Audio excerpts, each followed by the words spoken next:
Hello, and welcome to the Random House Children's Book Summer 2026 preview. I'm Kelly Ferreira, Booklist Books for Youth Associate Editor. Before we begin, I'd like to go over some technical details. Today's slide presentation and title list were included in the reminder email you received from Zoom 1 hour ago. To download them, please open that email, scroll to the bottom, and click on the links located there. You can also download the slides and title list by typing the URLs on this screen into your web browser. If you have any trouble, please contact us at webinars@booklistonline.com. The audience is in listen-only mode, but we welcome any questions you may have. On the bottom of your screen is a toolbar with a section for Q&A. If you have a question or need technical assistance, simply click Q&A and type your message into the box that appears. We will do our best to respond to all tech-related questions, and we'll pass along all other questions to today's panelists so they can follow up with you after the webinar. Booklist offers closed captioning on all webinars. To enable or disable them on your screen, please look for and click the Show Captions icon on the toolbar mentioned earlier.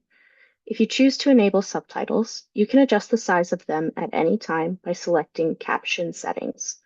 Thanks to our partners at Random House Children's Books, we are thrilled to offer live ASL interpretation for this event. Many thanks to our interpretation team for joining us today. Finally, Booklist expects all participants to maintain an atmosphere of respect and fairness.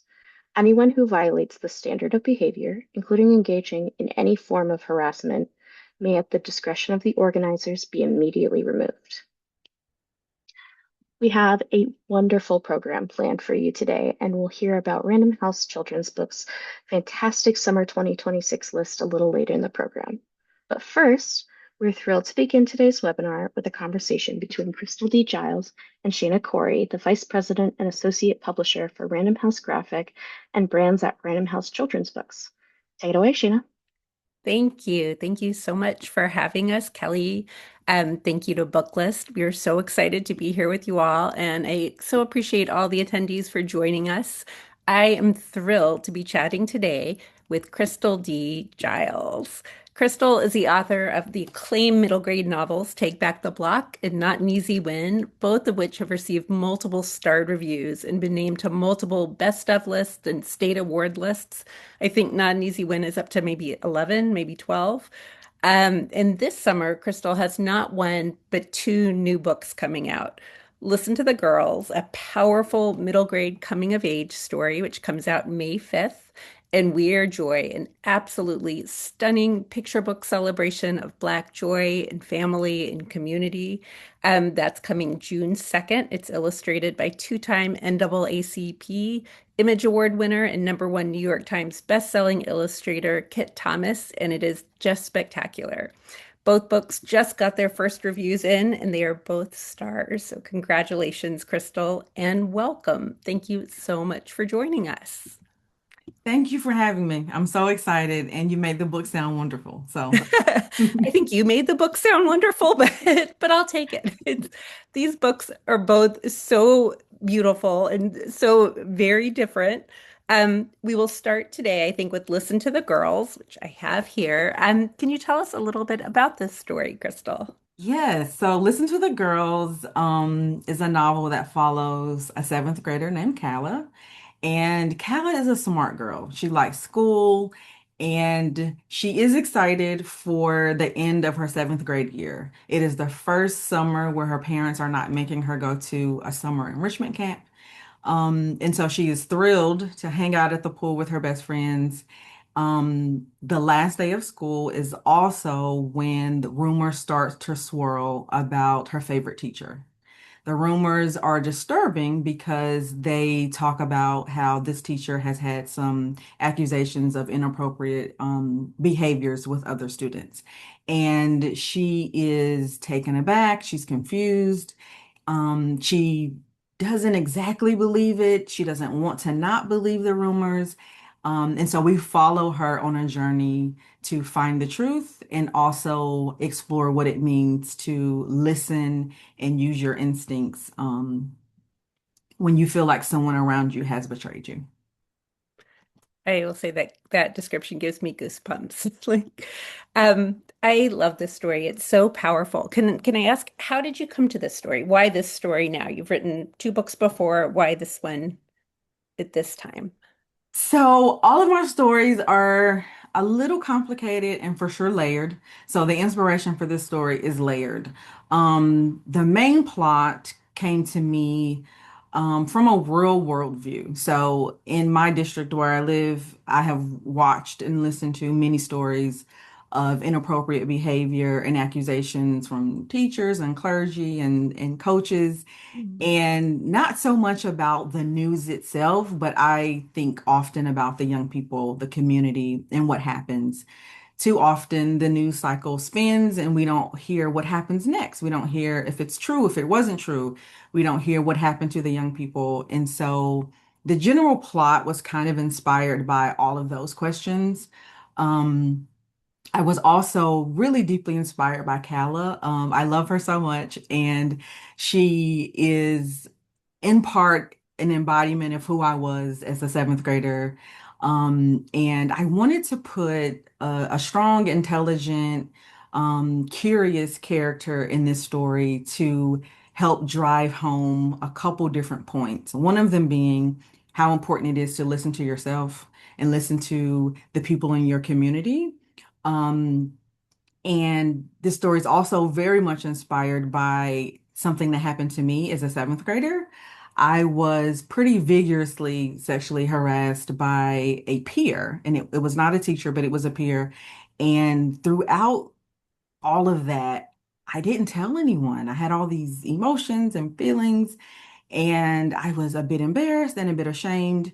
And I took all of those feelings and decided to use them to tell Callie's story.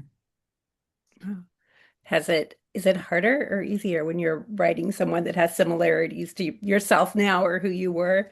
Does that make it more complicated or? Probably both. Easier because I can tap into a real thing. One of my favorite things about middle grade is that you can put authentic, I'm sorry. Yeah, I Yes, know. on the page and really relate to your reader in that way. And so that part is easier. It can be complicated when you are dealing with your own personal emotions. And so, one of the ways I separate that is to make sure that the main character is an individual. So, there are components of her life that have nothing to do with my own. Um, but in some ways, it does make the emotions feel a bit deeper when I can personally relate to the character. Yeah, I will say I find this character so relatable and this book so relatable, like whether it's your personal experience or not. It just rings so true. There's a line which I know we've talked about before that's always gets me. You talked about in your description that Cal is a smart girl. Like there are probably a lot of us on this call that were like the smart girl in school. And there's a line about how there's a moment in school where that changes from being a positive, in earlier elementary school, and you're raising your hand and you're getting so many pats on the back for that. And then suddenly that switches at some point where it maybe isn't so cool. And instead of getting like applause, you're getting those kind of sideways looks or eye rolls instead. Um, I don't even know if that's a question. It's just that I love that so much. But I think we can all really, a lot of us can really relate to it. Um, in this story, I wanted to ask, actually all your stories, you do like as you said, you have these really layered, sometimes kind of tough topics. But what I think is so irresistible is you always manage it in a way that's very accessible to kids. It's very age relevant. So even though there are sometimes these topics, it doesn't feel overly heavy. Like it feels very kid facing. And I'm wondering, how do you walk that line? Is that just how your voice? Is it intentional? Like how do you manage that to keep it kid facing? I always, it is intentional. So it is something I do on purpose. Um, I take on the responsibility, I think, of writing contemporary realistic fiction in the way to say this is what the real world is. And I think we owe it to our young people to reflect that and mirror that back to them. And so when I think about a tough topic or a serious topic, I don't always think about it in that title sense because there are young people who are going through things that feel tough or that feel serious, and they don't think about it like that. That's just their normal everyday existence. And so I like to write stories that feel real and full and realized. One of the ways that I balance is with some fun and upliftment. There are light moments throughout the story. There are moments of just calm where the young people are at the pool and they're splashing and they're having a good time. There are moments when the family in the story are just eating dinner and where they're having dinner time conversation that is light.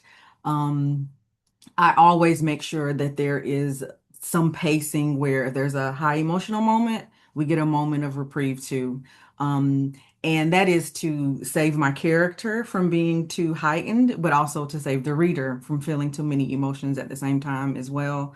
Um, Another thing that I think about when I'm trying to come up with a balance is care. So I deeply care about my characters.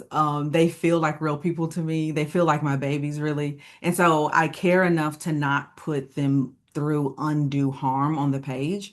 And so one of the ways that I keep it from being too serious is to only put them in situations that fit the story. So this topic is pretty heavy, but there is no undue harm on the page, and that is to save the character, but also to save the reader. I was going to say that translates to the reader too. I feel Yeah. like you leave the all of your stories in this story with hope and like feeling empowered as much as anything else.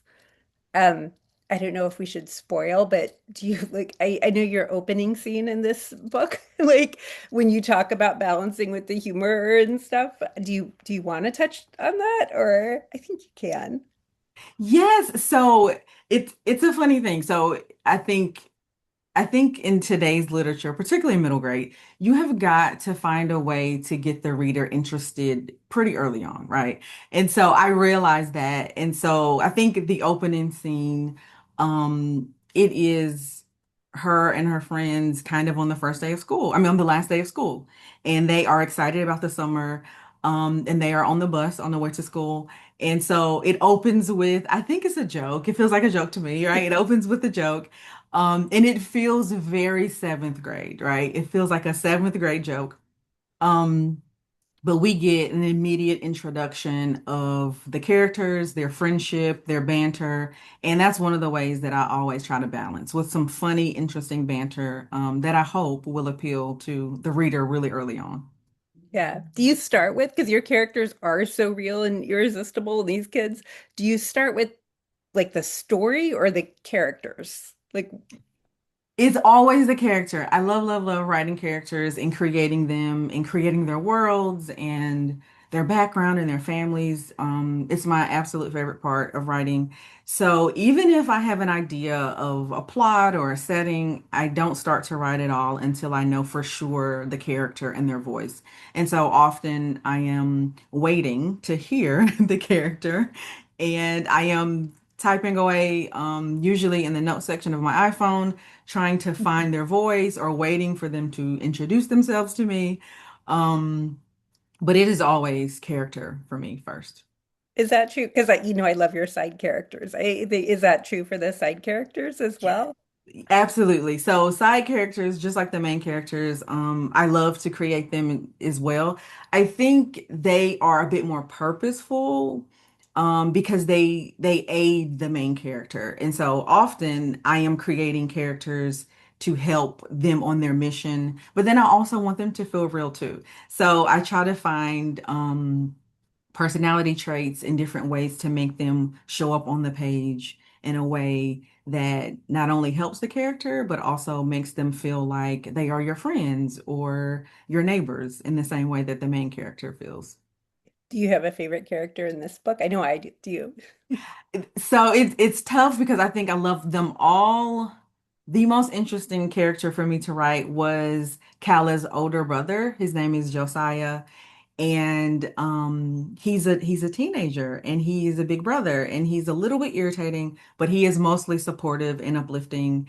And I enjoyed writing I enjoy writing him because he also acts as a model for how young boys can enter into kind of this teenage year in a way that Mhm. is supportive and aware.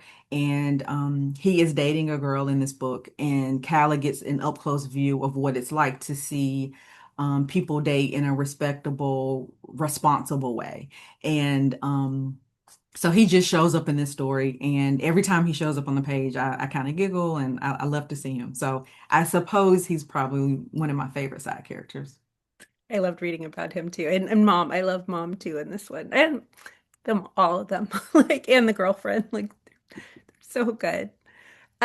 I wanted to ask, you have a son who is this age now, like the younger side of this, but younger middle grade. Has that changed how you approach middle grade writing and writing for middle graders? Like as You he's aged know, into this group? it's starting to change now. I will say, having a son enter into the space that I'm writing has been a joy. It really has been a surprise at how exciting it is to read a book and pass it to him or have him read something to me. Um, and I'm lucky enough that he's a reader right now, and I know I may not be able to keep him here. But right now, he loves books, and I will give him books, and he will read them, and he'll tell me what he likes about them. And so it has just been an unexpected, beautiful surprise for us to share books. So far, he hasn't really informed directly how I write. Um, I am working on something that I think will be a perfect way for him to give me feedback. And I'm considering having him beta read it at some point, but I think now we're probably entering the point where since he's 10, he can start to give me feedback. And I'm Yeah. kind of excited about that. Does he think it's very cool that you write, or is it cool or cringe at this It age? is cool now. When he was younger, I think he was a little bit weirded out by it. He would see people with my books and he would kind of go the other direction. Now it's cool. And he will tell people, my mom's a writer. And he has absolutely tapped me to give books to his friends. So Oh, that's right now I'm cool. I don't know how long I'll be able to stay cool, but right now I'm cool. send him to me. I think you're very cool. If he has any questions, like I know I want to leave time for the picture book, but one more question I wanted to ask about the novel is, do you have themes that you kind of revisit in different books? Could you talk a little bit about that? And if there's, and why Yes. or which? I think all of my books center around community. I think community is the fastest, best way we can teach our young people empathy. And so there are different ways I express community in all of my works. My first book, Take Back the Block, is also a call to action. And I think Listen to the Girls is also a call to action. Um, the first one was more about activism. This one feels less about that, but it does feel like a call for everyone to listen, to pay attention, to be less judgmental.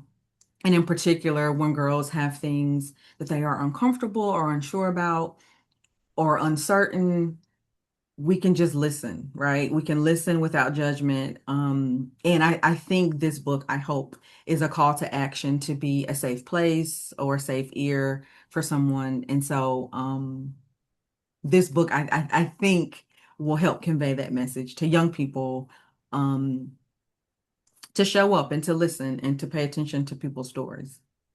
I love everything you just said. I also love, I know you were saying for young people to be a safe place, but also I think of this book as such a safe place, which is so nice to have. And speaking of community, which you also mentioned, that brings us to your upcoming picture book, We Are Joy, which again is such a celebration of Black joy in community. I'm wondering if you can talk a little bit about the inspiration for that book.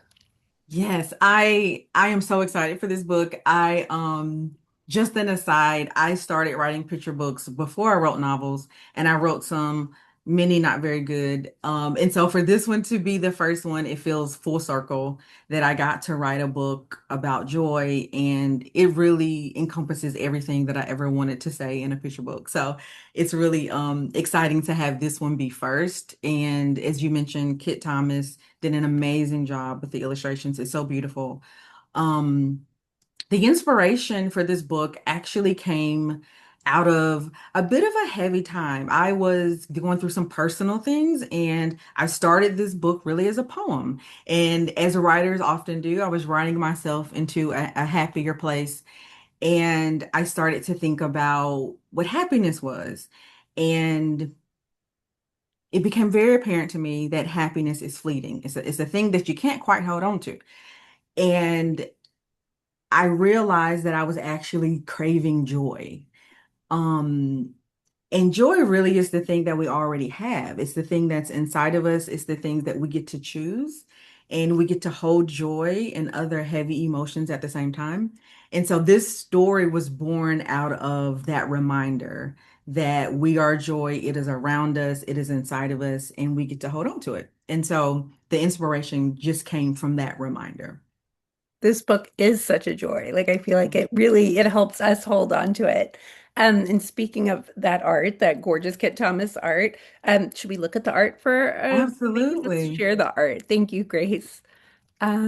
It's so beautiful. I know in the office, every time a page came in, we would just ooh and ah. Um, do you have a favorite? Well, actually, I was looking at how well just what's on screen, even the text and art work so beautifully together. Do you want to read a couple of spreads and then maybe we can talk about your favorite spreads? Absolutely. So this one, This is one of my this is favorites. what came out first when I started to write.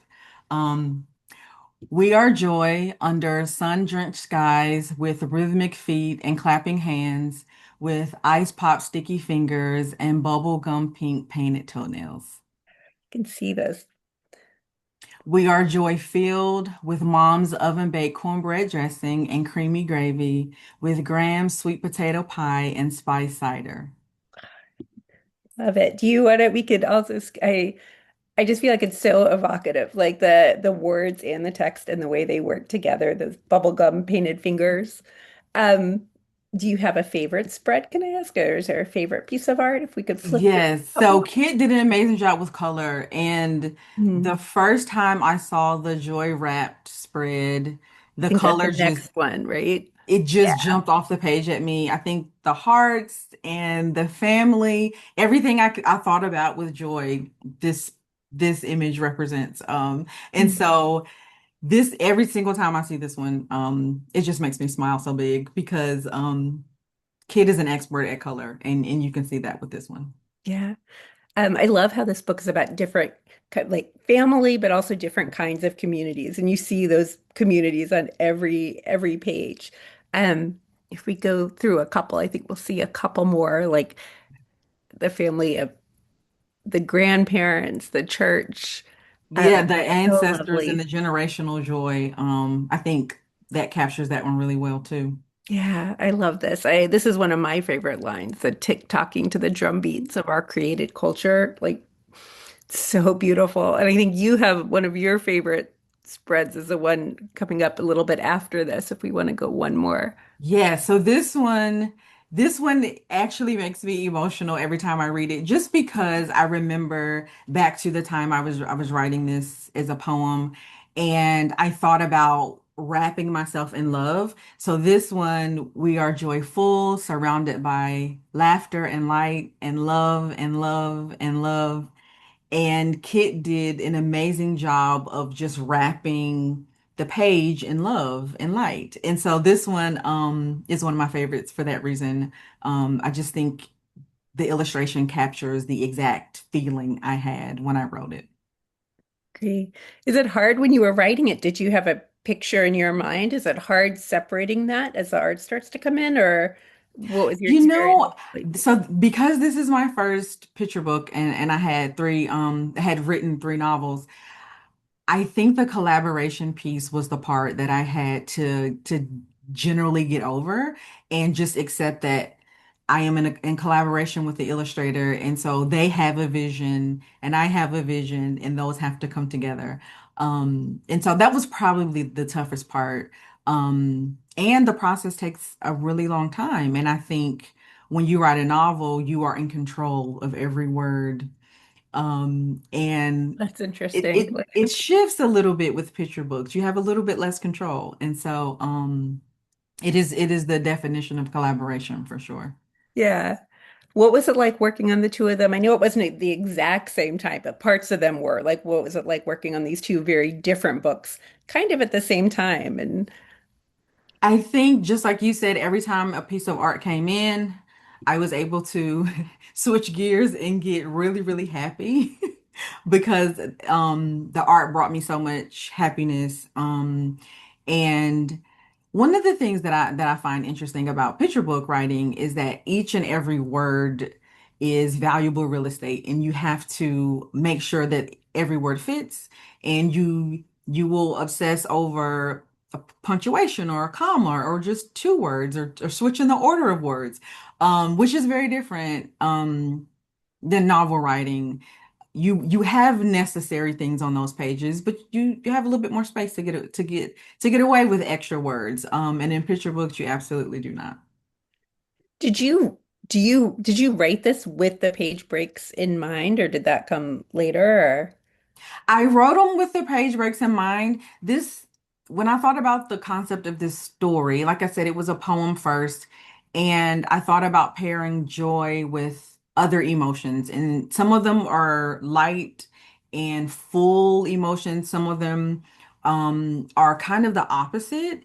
And I thought about how each page could capture what it meant to pair joy with something else. So Mhm. each each page turn gives you a different definition of joy, and to your point, a different way to see joy in a community, um and to see how it can be expressed. When you were writing it, do you have like an ideal reader in mind, or are you writing it for yourself, or both? I think picture books are for everyone. I I read picture books for pleasure, and I still will read them to my son when he will listen. And so I think picture books really are for everyone. This book absolutely is the definition and the fullness of what I think Black joy is. I was reminded of my ancestors and the generations that came before me that had to hold joy even when they were in times of struggle or when they could not see the next hopeful moment. And so this story for sure embodies what I think Black joy is. Um, but I also like to think about the idea that specificity really is universal. And so I think in all of those things, anyone else can also experience and I think relate to the theme of the book as well. Can I ask, what's something that brings you joy? Right now, the thing that brings me the most joy is we are experiencing great spring weather. And so on my Um, daily walks outside, before the pollen comes, walking outside, and just clearing my mind is what brings me the most joy, I think, right now. oh, so nice. I hope you get a chance to walk outside later today. We just have a couple minutes left before maybe I'll do a quick lightning round, but before I do that, is there anything that you wanted to touch on that we haven't had a chance to? I don't think so. I think we've covered it. Okay. I Yeah. always feel like I could talk to you for hours. So I'm going to do just a quick lightning round. Okay. What was your favorite book as a kid? The first book I loved was a picture book. And it is Mufaro's Beautiful Daughters by John Mhm. Steptoe. That was the first book I loved. And it feels like a serious picture book when I think about it, but perhaps I was a serious child. But that was the first book I remember loving. What was your favorite picture book to read to your son when he was little, or was it the same? No, he loved adventure and movement, and so he loved Run Wild. Hmm. Um, I don't know if you know that one. Writing it down. It is by David Koval, I believe. I think author illustrator. He loved books that had action and movement, and that is one with beautiful, kind of sparse text and action-filled pictures. So that one we loved. That's, I will say one thing, one of the many things I love about the We Are Joy is the text is so nice and sparse. As a parent who, when my kids were little, I remember like trying to skip pages. I love how much room you leave for the art. Let's see, I will do two more and then I will turn it back to Random House. Revising, fun or not fun? Fun. I enjoy revising. Oh, nice. That's I appreciate that. Actually, you're a great reviser. And then let's see, middle school, fun or not fun? Mostly not fun with a little fun sprinkled in. Okay. Well, thank you for bringing fun to your books for the hard parts, to sprinkle in the hard parts. This has been so fun talking to you. Um, Booklist and Random House, thank you so much for having us. We really, really appreciate it. And yeah, thank you for having us. Yes, thank you.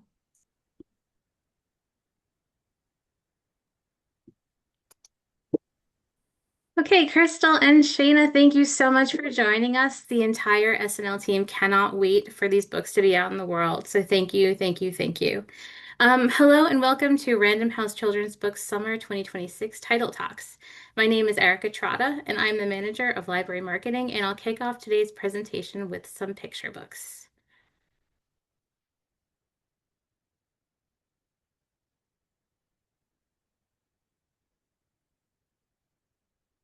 Okay, The Farm Next Door.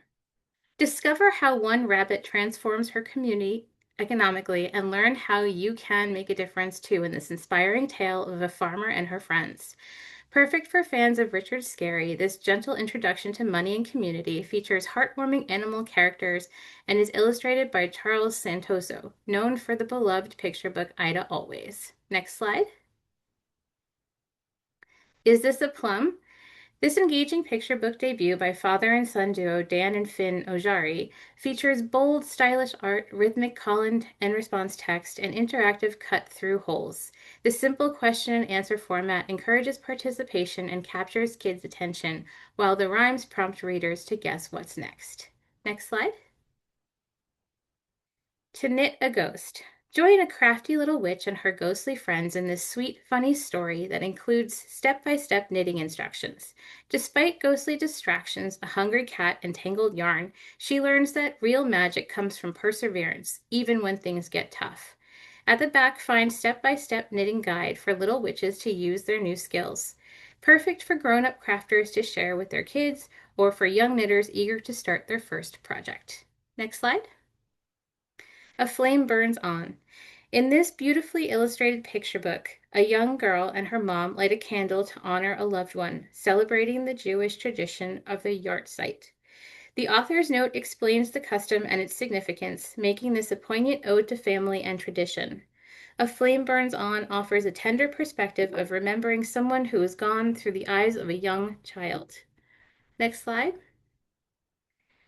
A little girl feels left out at her sister's quinceañera until she discovers the joy of celebrating her big sister and realizes her own quinceañera is yet to come.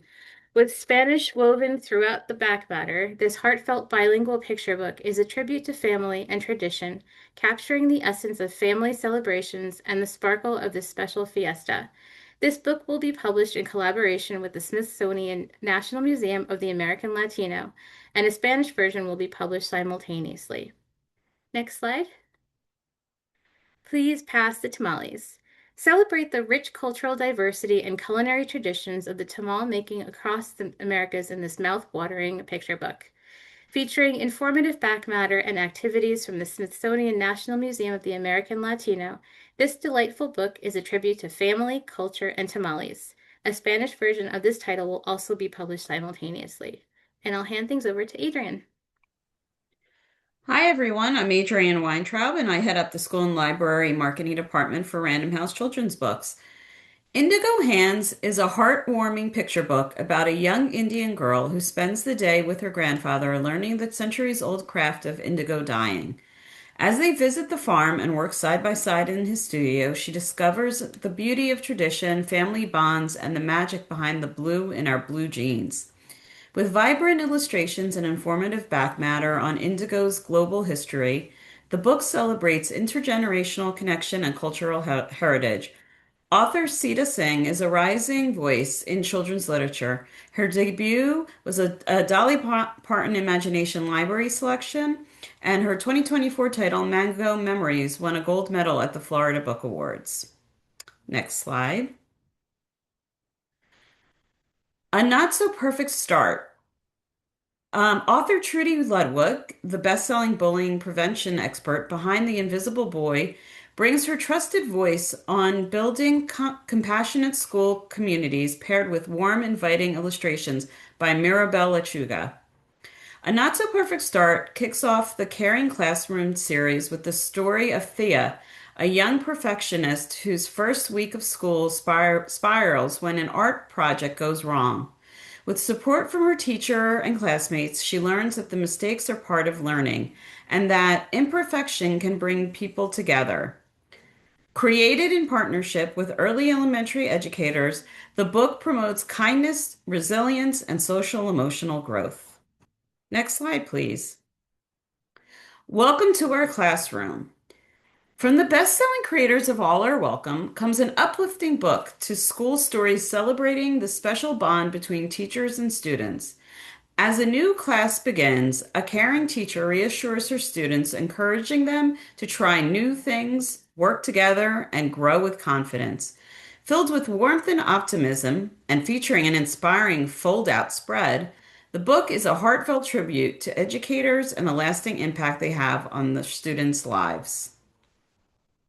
Next slide, please. Follow a day in the life of the most adorable owl you've ever seen as he proves he's big boy ready to take care of himself. With art that pairs hilariously with sparse text, often showing that Owl is not the most reliable narrator, this book is the perfect blend of humor and warmth. Written and illustrated by Pete Oswald, the New York Times bestselling illustrator of Sleepy Sheepy and The Good Egg, Howl's antics will have readers rolling with laughter, while also making them go aw. With endless possibilities for what Owl can do next, this has strong, serious potential, and we can't wait for readers to fall in love. Next slide, please. This humorous picture book tackles the widely relatable Sunday scaries, making it a strong choice for social emotional learning collections focused on anxiety and coping skills. Through Josie's funny and dramatic dread of Monday, the story introduces practical, kid-friendly strategies for managing worry, including sharing feelings and building routines. With broad family appeal and lively expressive artwork, it's read out loud ready edition for school and public libraries. Next slide. This visual striking picture book follows a crow's journey from dawn to dusk through sparse one-word rhyming text and luminous illustrations, making it especially accessible for beginning readers and ideal for read-alouds. With strong birdwatching and nature appeal, it offers opportunities for cross-curricular connections in science and observation-based learning. Next slide. And I'll hand it over. Is Katie back yet?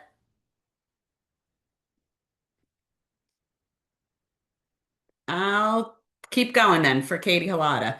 Okay. My papa has a red mustache. Um, Papa is many things. A fearless pillow fighter, a pancake ninja, a pigtail artist, but he has one unique trait that makes his daughter feel embarrassed. While every other man has a black mustache, Papa is the only man with a red one. But when Papa takes his daughter to watch her first soccer game, the two become separated, and she realizes that her Papa's red mustache makes him shine the brightest.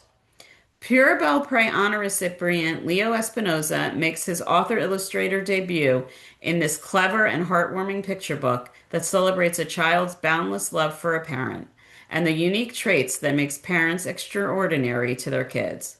This will pub simultaneously in English and in Spanish. Next slide. And then we have We Are Joy. So just I'll take this opportunity to extend another round of thanks to our amazing guest author, Chrystal Giles.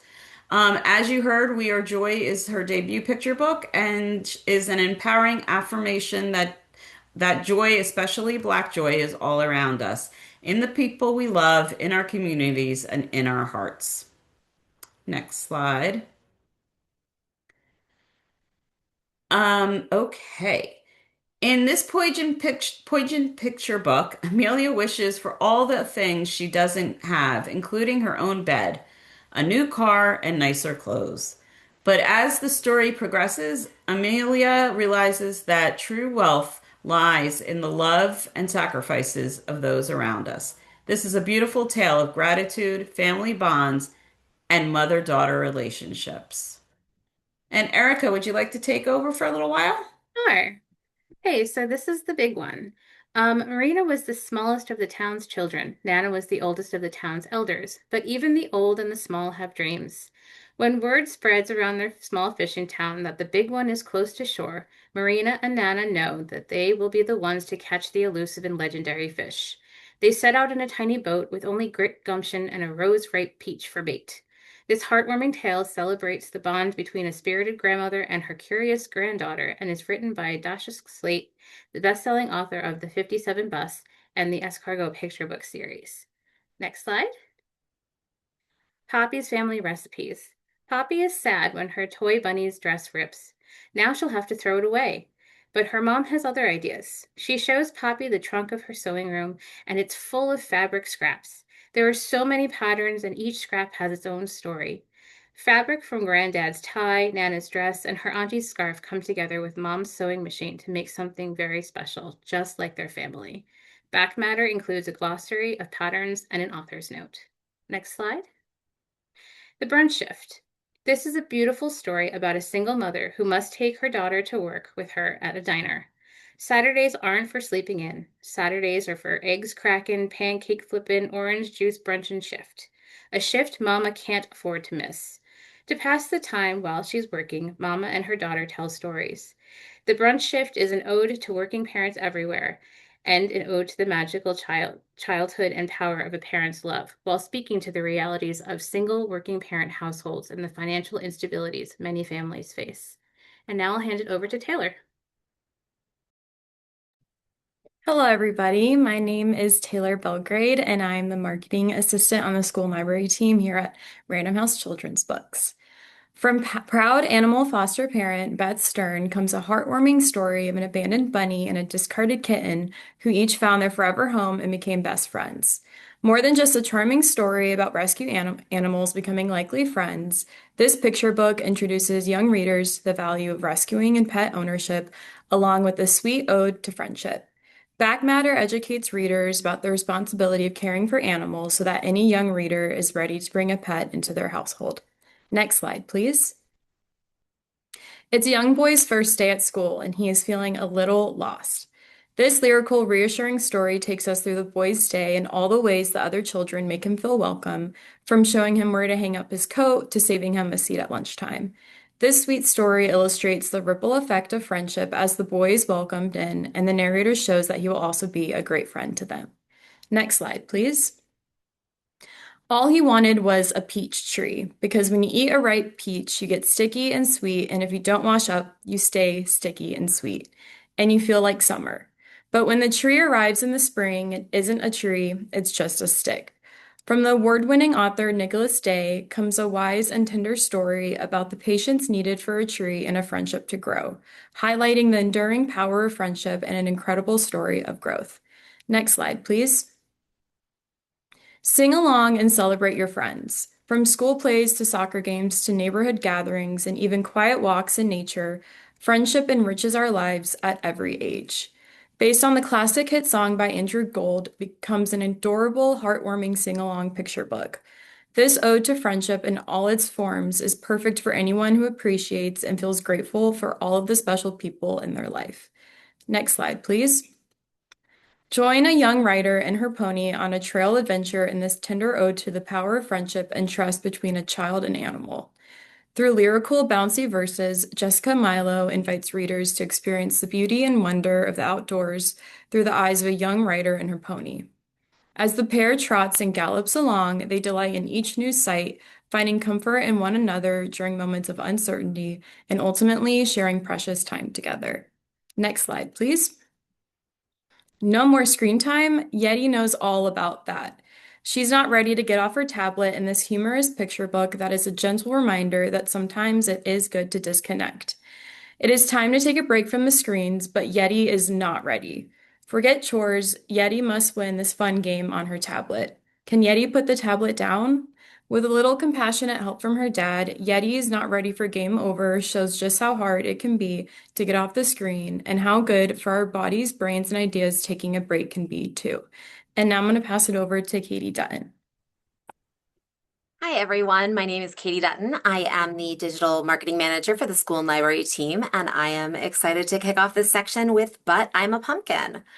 As a young girl waits for Halloween, telling tales and singing songs to the sprouts in the pumpkin patch, a little seed dreams of becoming a jack-o'-lantern.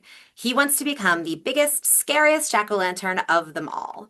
However, as time passes and he remains greener than all of the other pumpkins in the patch, it becomes apparent that nature has other plans. Find out what happens next in this delightful read aloud about the origin of a Summerween tradition. Next slide, please.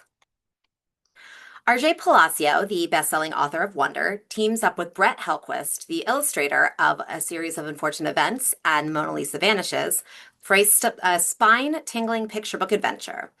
The Haunted Playground brings just the right amount of thrills with its lush artwork and slightly creepy, but not too creepy, story about the ghosts who come out to play after trick-or-treating is done and the two human children who interrupt their revelry. Next slide. And rounding out our Halloween picture books, we have Scritch Scratch, an eerie read-aloud full of silly, scary rhymes and delightfully eccentric art. A limited palette of orange and black illustrations pair with creative, rhythmic text in the story about a group of kids outrunning a witch's itchy spell. Next slide. The first book in our humor section is not nonfiction, though I'm sure many of us, myself included, have known a toddler or two who may as well have been used as inspiration. The Baby Who Only Said No is the follow-up to Sandra Salisbury's The Baby Who Stayed Awake Forever, and like its predecessor, it is filled with hilarious antics. Celebrate the joys and challenges of toddlerhood and independence with Baby as she stirs up adorable chaos with the only word she knows, no. Next slide.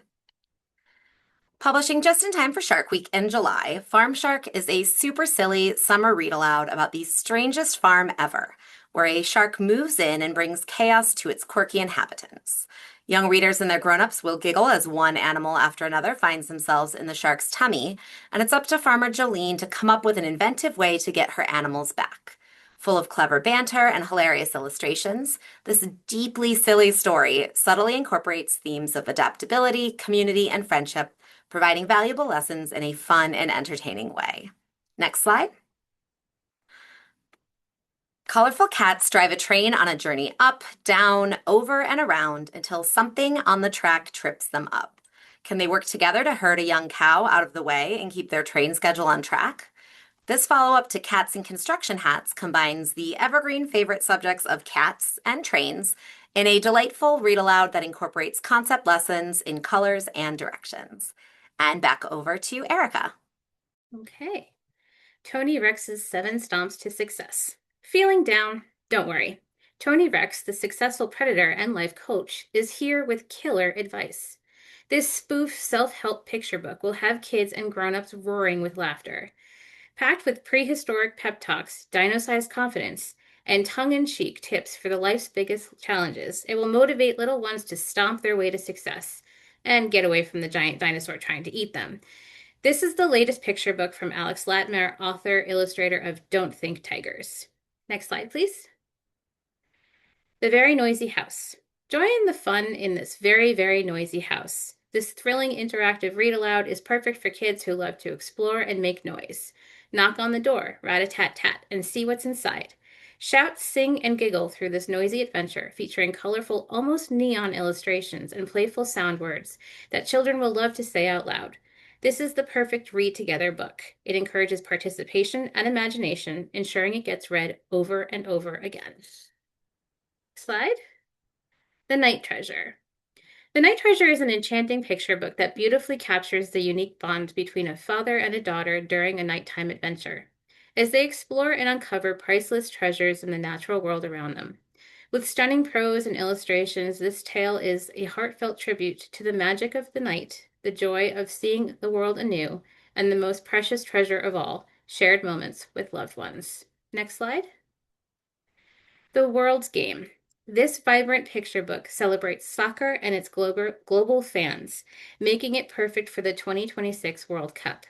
With bright, colorful art and lively dialogue, this uplifting and heartfelt story is a love letter to the sports, its fans, and the communities it brings together. Get ready to jump, holler, and cheer for this beautiful game. Next slide.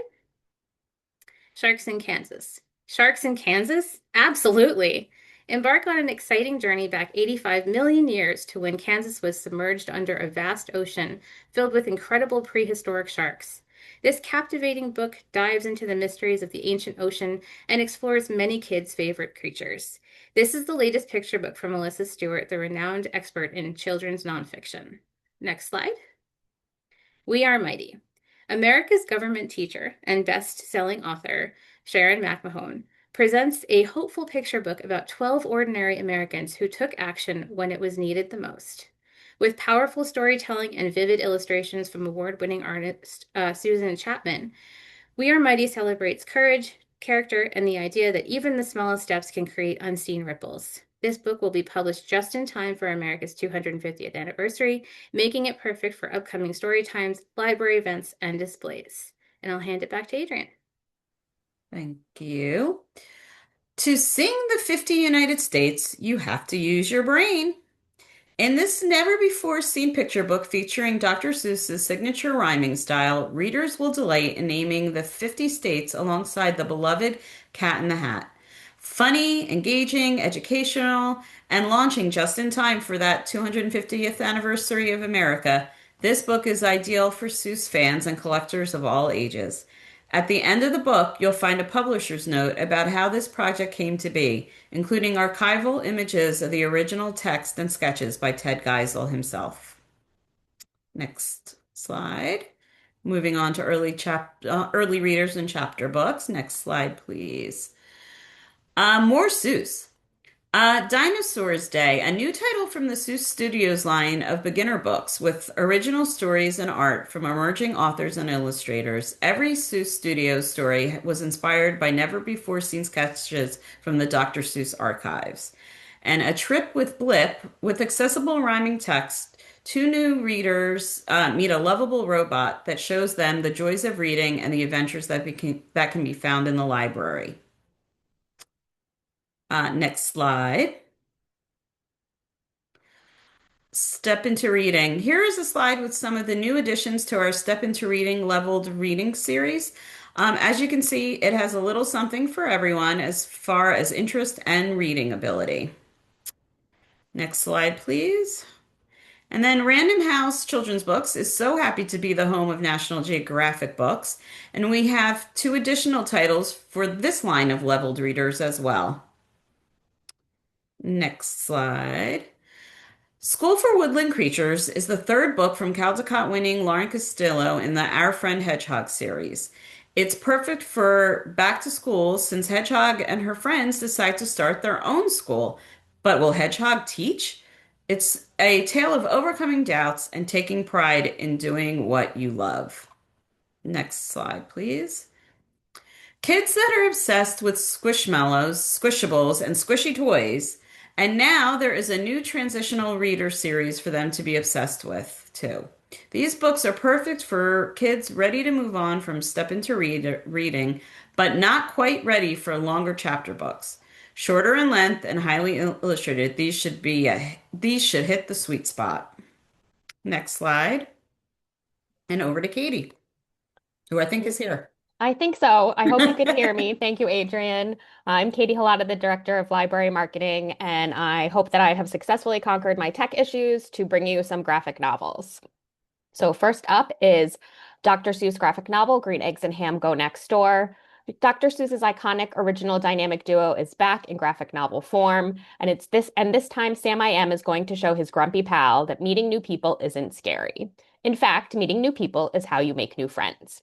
The Seuss graphic novels are perfect for newly independent readers who have mastered beginning books and are ready for more, and this fresh format is perfect for parents and gatekeepers who are looking to introduce the classic Dr. Seuss characters to a new generation of readers. Next. Pippin Pals Otter Space. Fans of hilarious friendship stories like Narwhal and Jelly and Elephant and Piggy will love this new graphic novel series for emerging readers featuring an ensemble cast of adorable characters that include adventurous Pip, energetic TJ, wise Herman, and silly Gully.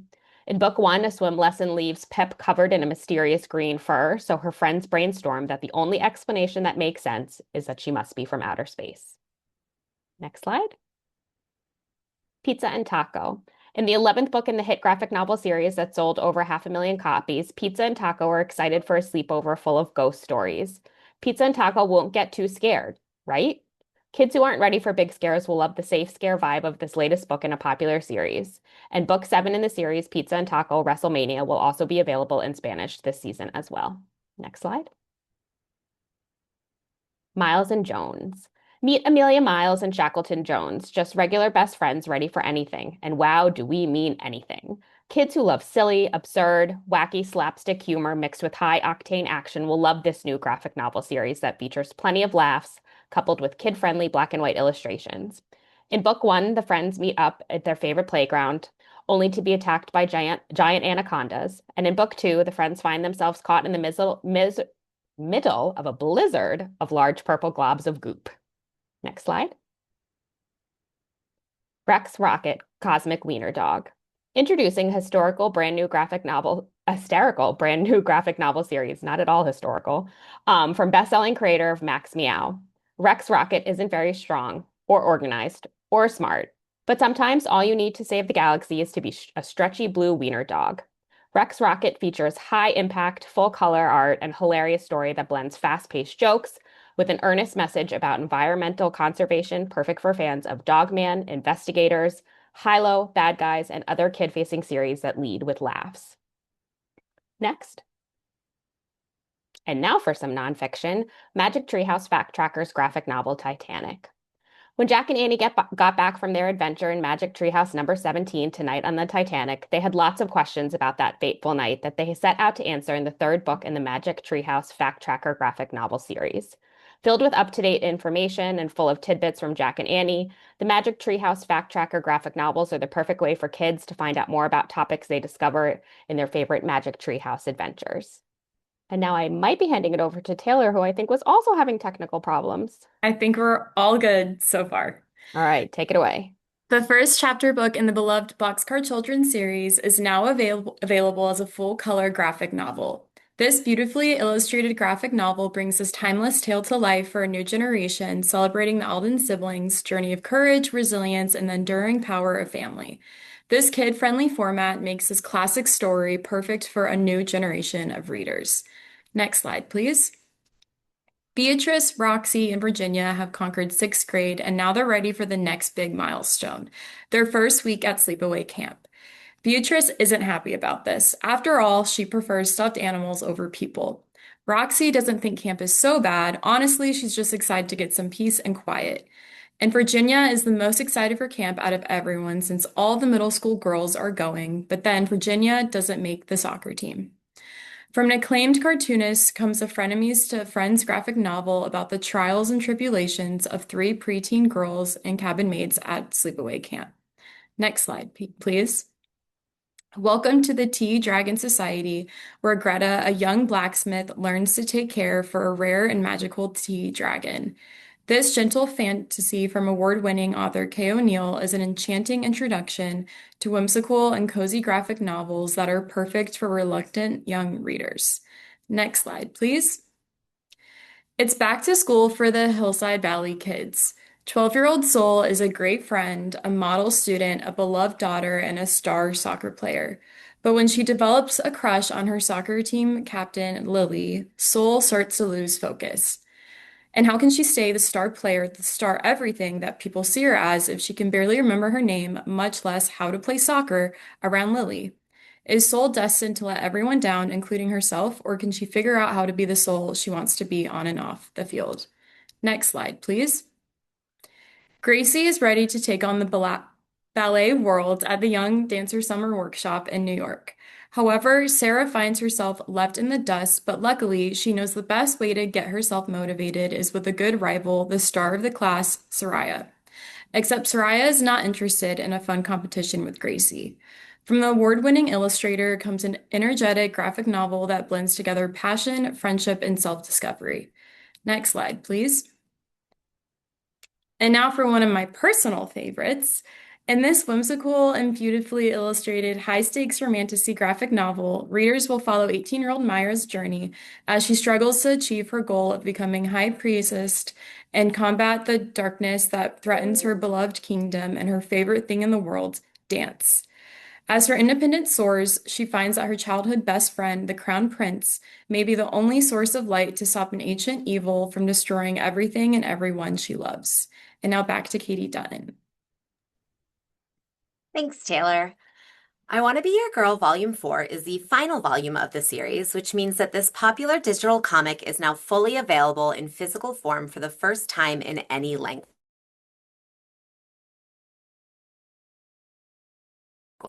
And this heartwarming and Hora are finally ready to accept themselves and each other. Now all that's left is to finally make up and be honest about their feelings. Hand this series to fans of manga romance and fans of graphic novels that explore gender identity, like Genderqueer and Heartstopper. Next slide.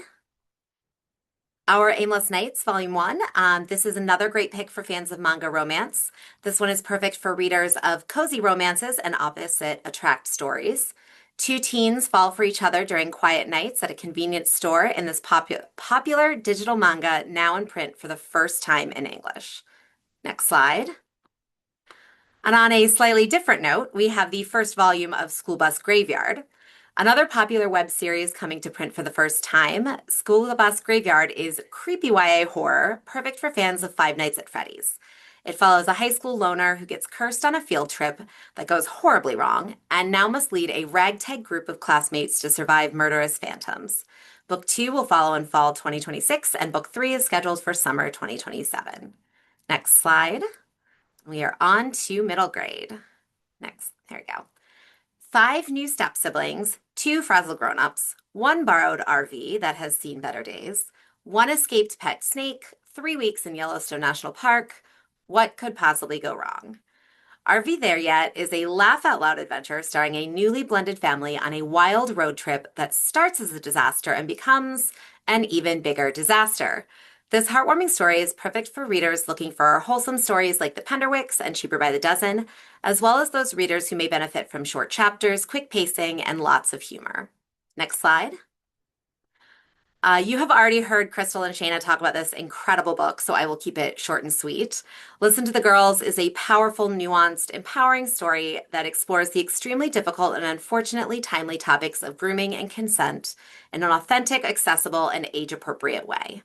To quote the starred review from SLJ, the importance of the lessons of this novel cannot be overstated.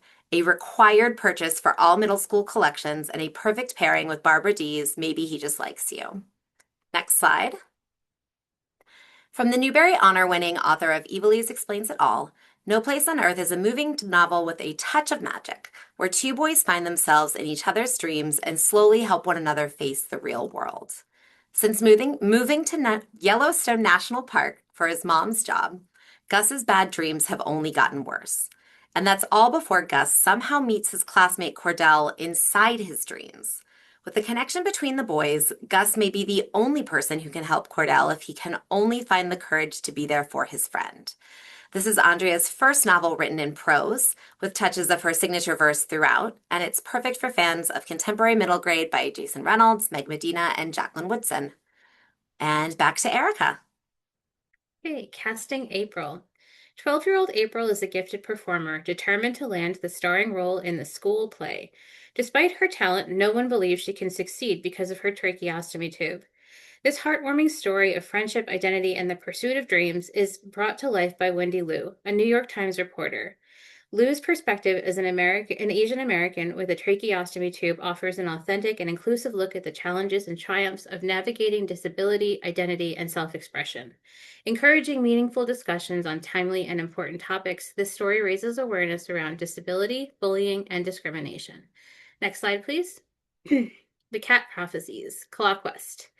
A 13-year-old boy holds the fate of his family, his neighborhood, and the world in his hands when he discovers that his cat is from a secret realm where warrior cats face a dangerous enemy. Set in Colombia, this book introduces a lesser-known mythology, adding a unique twist to the middle-grade fantasy genre. Animals and magic is a proven winning combination, so be sure to hand this to fans of series like The Warriors and Impossible Creatures. Next slide, please. Kiki and the New Magic. Join Kiki, the beloved young witch, and her clever cat Gigi in the enchanting sequel to the modern classic. This new translation reveals more of the story that inspired Hayao Miyazaki's film Kiki's Delivery Service. Kiki and the New Magic is a captivating tale of bravery, friendship, and self-discovery. Perfect for fans of Studio Ghibli films and anyone who loves magical adventures. Next slide, please. The Dollhouse. When a boy moves into his late grandfather's mansion, he discovers eerie spellbooks, creepy dolls, and strange noises. But one doll feels especially off. Maybe it's nothing, or maybe it's watching. This spine-chilling middle grade is perfect for fans of the Goosebumps series. Short chapters make the pages fly by as readers race to uncover the mansion's secrets. This is the perfect book for young readers seeking a genuine scare. Next slide, please.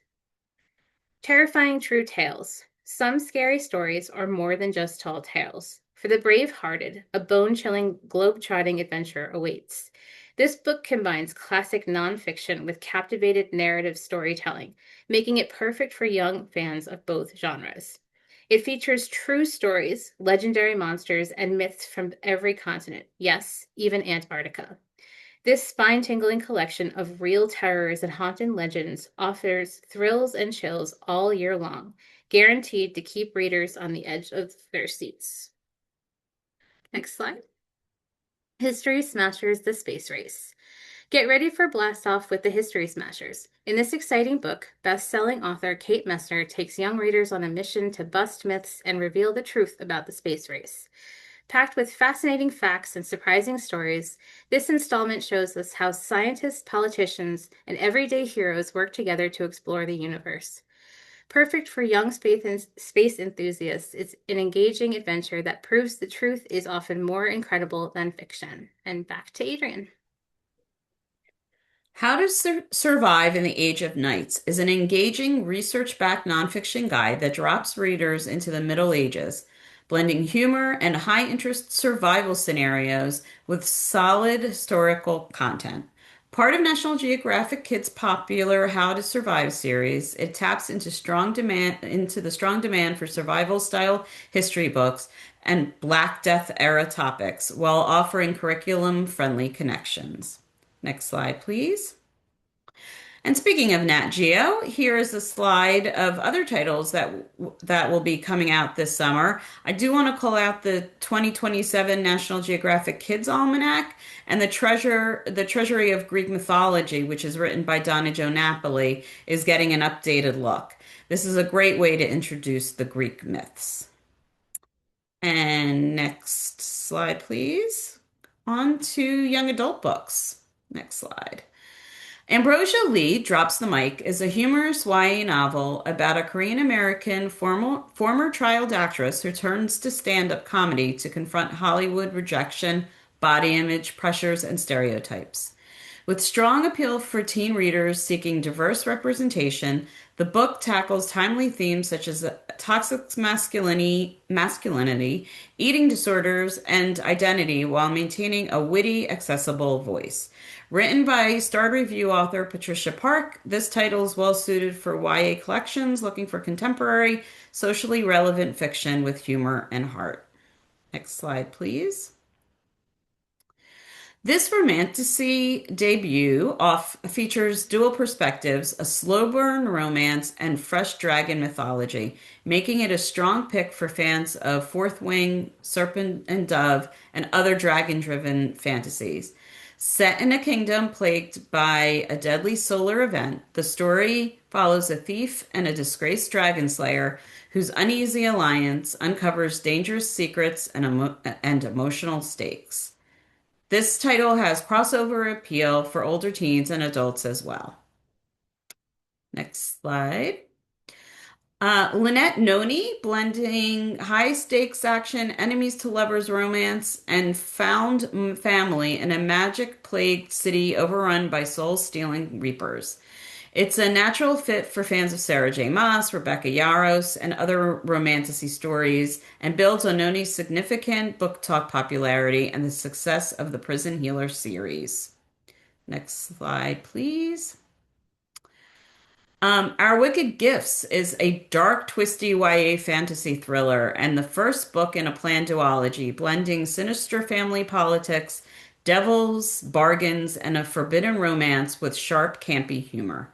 When members of the powerful Winter family begin turning up dead, overlooked daughter Cicely must uncover the killer, possibly the banished boy with whom she shares a dangerous history, while questioning her family's ruthless legacy. From established thriller author Catherine Foxfield, this hardcover series starter offers strong appeal for readers who enjoy atmospheric fantasy with thriller pacing, morally gray characters, and Succession-style toxic family dynamics. And who doesn't? Let's be serious here, people. Over to Katie for the next one. Thank you, Adrian. Ruinous Ends. The future of Blackwood Academy and the entire afterlife is at stake in the must-read sequel to the viral fantasy sensation Immortal Consequences. The decennial is over, but for the students of Blackwood Academy, the fight for the afterlife has just begun. The infamous school was hiding more secrets and lies than anyone could have imagined. Now the future of the academy and all the souls within rest at the hands of 6 former pupils. Fans of dark academia and multiple POV fantasies will devour the conclusion to this epic duology. Next. I am not a vampire anymore. In this YA debut, being a teenager bites, literally. For Lily, turning human was supposed to mean finally getting a second chance at a normal life. But ever since moving to Sunrise Harbor, Florida, nothing has been normal. When a classmate develops a thirst for blood, Lily must confront her secret supernatural past before things turn deadly. Perfect for readers who embrace the supernatural and the sass of These Witches Don't Burn, Crave, and Vampire Academy. Next slide. Agatha Harkness' Fall of the Coven.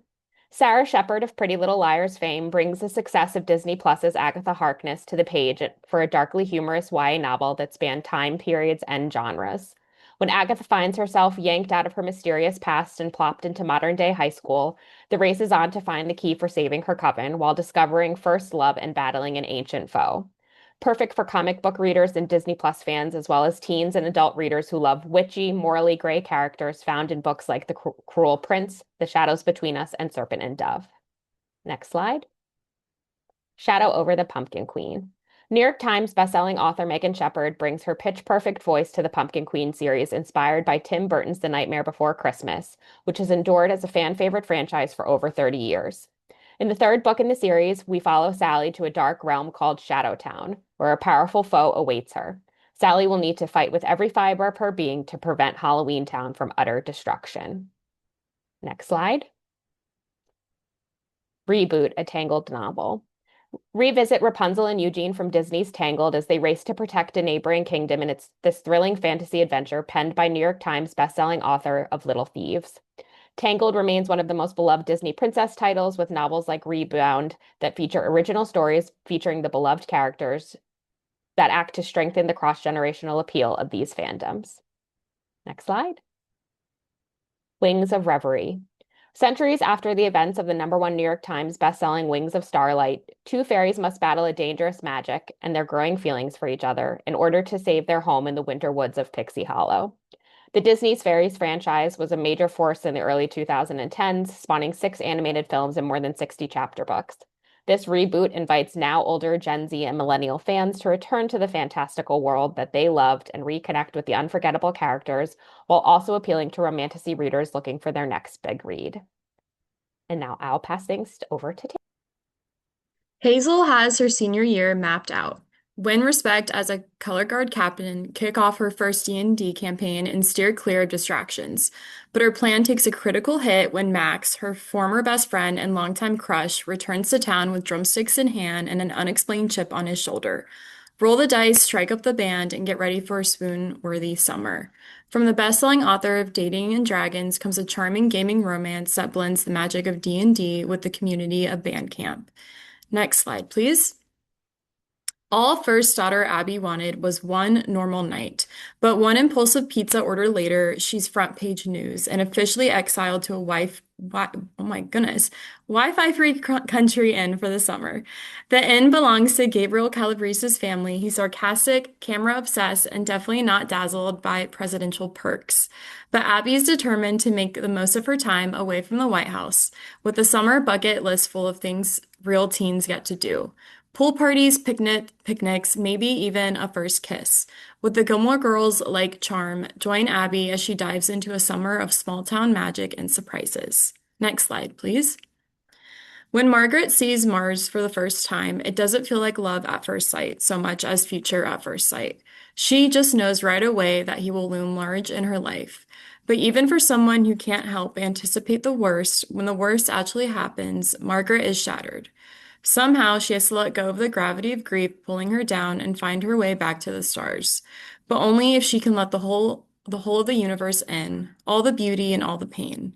And this layered and touching romance from the award-winning author Deb Coletti beautifully captures the kind of love and loss that changes you forever. Next slide, please. Every night at midnight, time stops and Aria wakes up somewhere she's never been, under a sparkling waterfall in Bali in the romantic Italian countryside on a moonlit path between towering redwood trees. And every time, there's a boy who may be even dreamier. As they are drawn to one another midnight after midnight, Aria knows in her heart there must be a reason why, and if she can give in, and their connection might be more than she could have ever dreamed of. Next slide, please. In this riveting contemporary fantasy debut, when Roxy moves from her small town in England to Denver, she expects her summer to be uneventful. All she has to do is not piss off her dad, continue healing from the loss of her mom, and conquer her sleep paralysis before going to university in the fall. Easy. But as fate would have it, she bumps into the beautiful boy Zane, who's been in her reoccurring nightmare.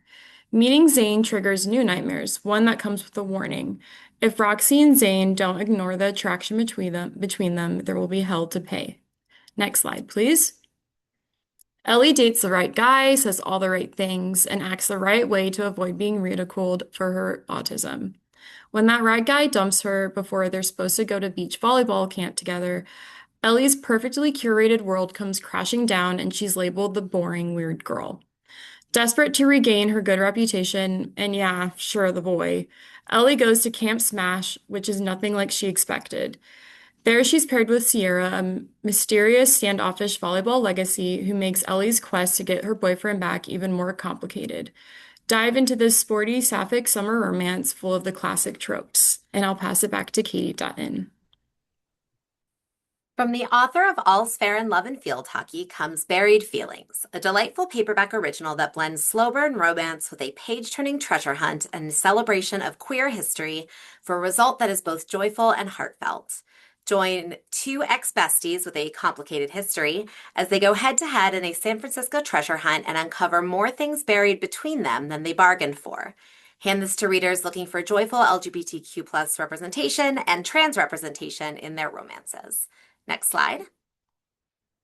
Stranger Things meets Twilight in Metamorphosis, the first book in the Grove Hollow series by Shelby Nicole.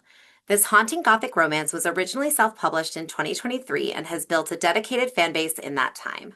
Set in 1985, this eerie paranormal story centers around a teen girl who is swept into an opulent world of love, lies, and ghosts after she moves in with the wealthy, mysterious family she never knew she had.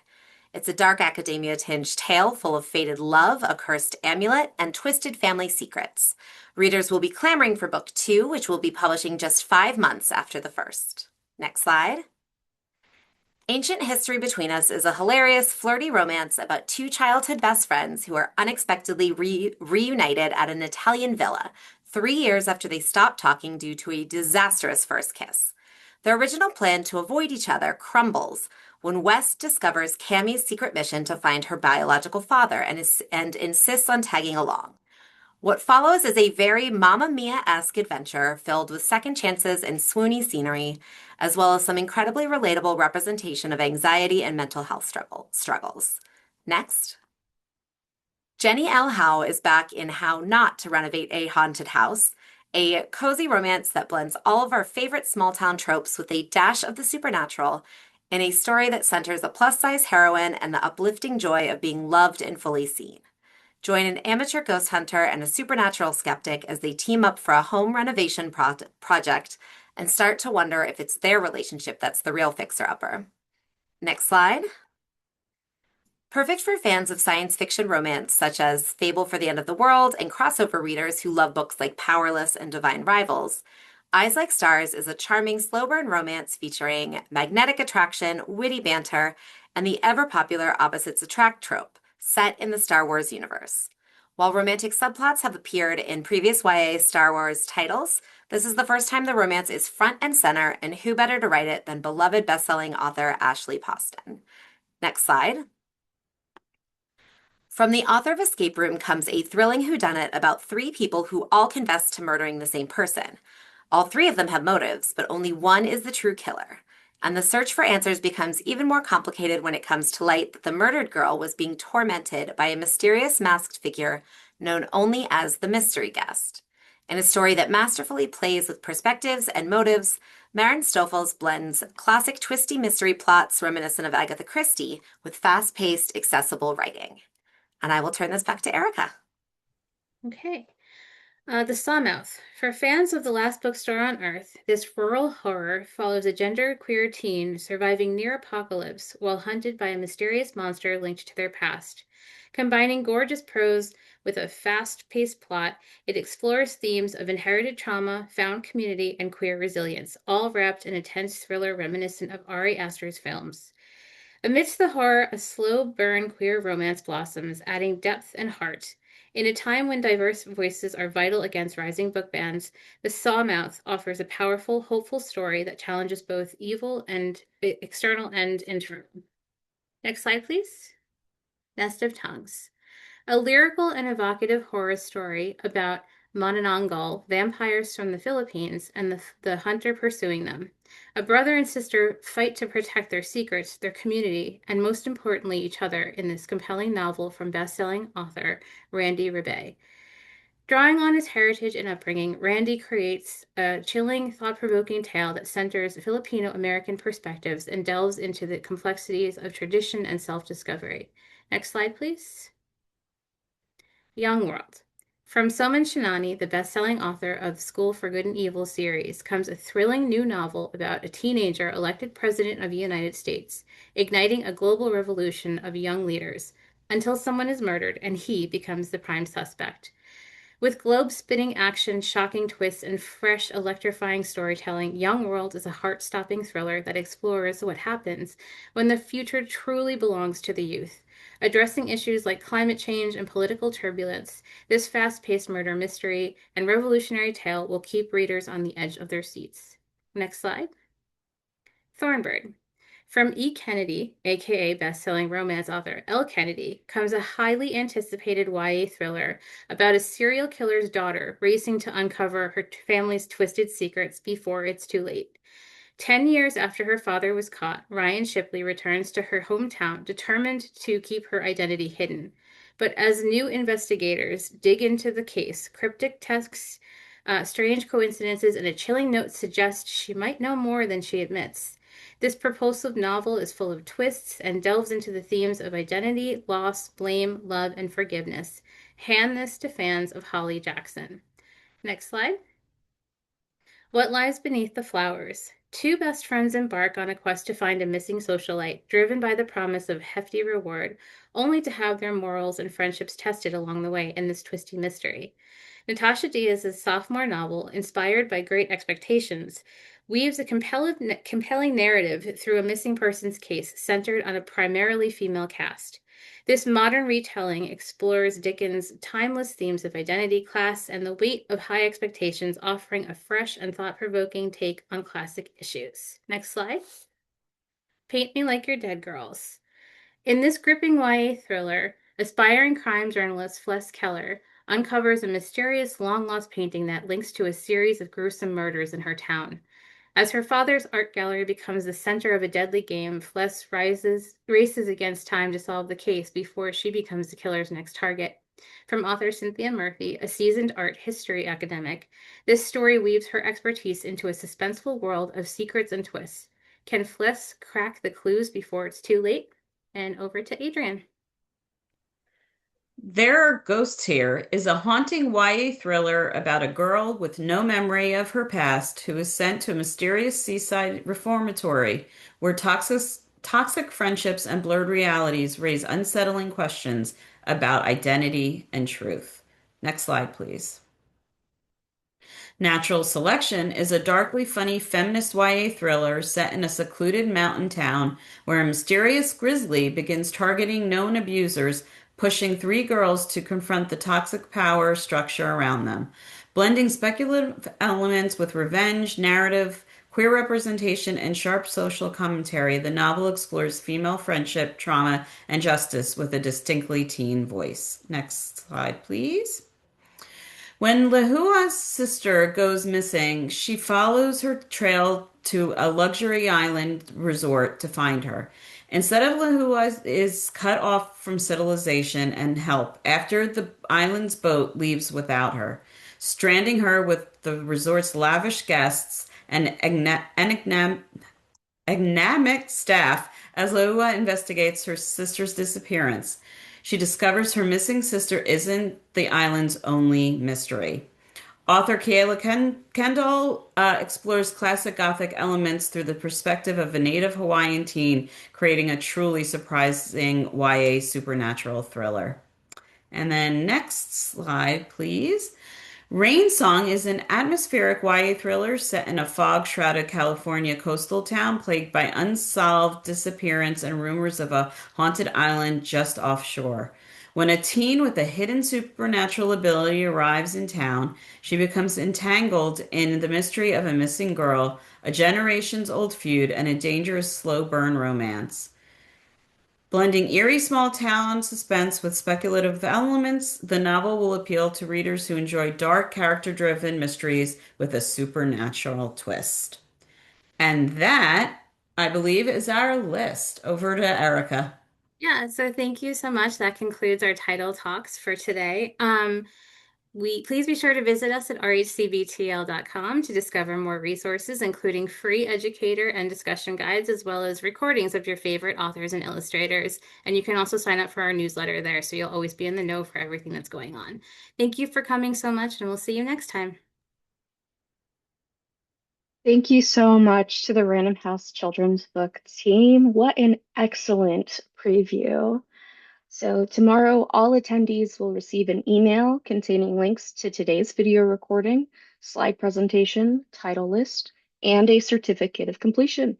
For more about Booklist webinars, be sure to visit booklistonline.com/webinars, where you can view archives of past webinars and register for upcoming ones like those you see here. You can also find out about the latest webinars on our social channels. Booklist is thrilled to announce that our popular Reader's Advisory Workshop series is back this year. Scan the QR code on the screen or head over to our website to register for this free event on March 18th, featuring 3 stellar one-hour presentations covering Reader's Advisory for history, a deep dive into romanticy, and an exploration of the 4 cornerstones of reader interest. We hope to see you there. 150 years of empowering library professionals, advancing access to knowledge, and protecting the freedom to read. Since 1876, the American Library Association has embodied America's aspiration for knowledge and democracy, championing the professionals who make the promise real every day. Scan the QR code on the screen or visit ala150.org to see how you can join us in helping to shape the next 150 years of libraries. Thank you again for joining us for today's webinar. A huge thank you to our special guests, Chrystal and Shana, and to our sponsor, again, the Random House Children's Books teams. This concludes today's webinar. See you next time.